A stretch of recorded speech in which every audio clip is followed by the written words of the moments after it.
Okay, I just wanted to make sure that you guys can figure out how to create a parallelogram or a quadrilateral with two pairs of opposite congruent sides.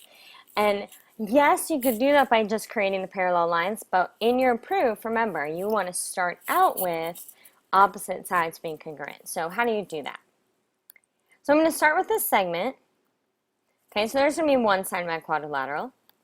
And then here's another side of my quadrilateral. Now what I want is for the side that's over here to be the same length as this side. Okay, so the trick in doing this is I'm going to select this side and I'm going to click on this point right here.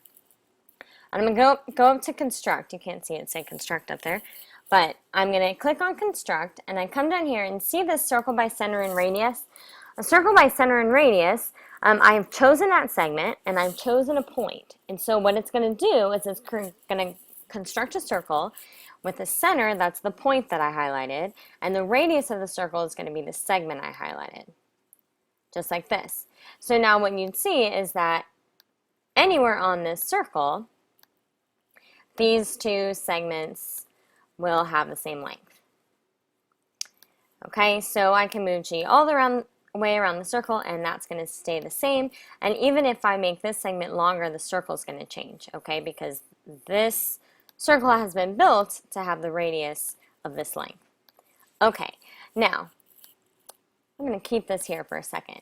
I want to do the same thing to recreate this segment. So I want that length to come down here. And so I'm going to do another circle by center and radius, but now my center is going to be I and my radius is going to be HF. There we go. Okay, now here's sort of this common mistake that people make. So I can say, oh, look, there we go. These two things are going to be equal as well. So I'll measure those lengths. They have equal measures. Now, I need to make a quadrilateral. So I know that G and J have to be in the same spot. Now, if I just drag them over there, that's fine for right now. But the second I start moving things around, my quadrilateral falls apart.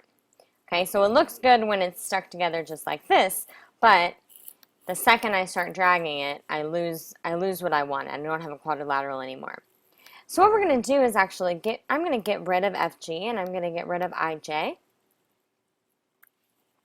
And where I need those two segments to intersect is right here at this point. So I'm going to actually construct the point on the intersection of the two circles right here. And then I'm going to build my quadrilateral to that point. And there we have it. So let's go ahead and measure these again, make sure that we've done everything correctly. Good, so now we have IK, so we don't have G or J anymore, so get rid of those. Okay, so we have a quadrilateral with two pairs of opposite congruent sides.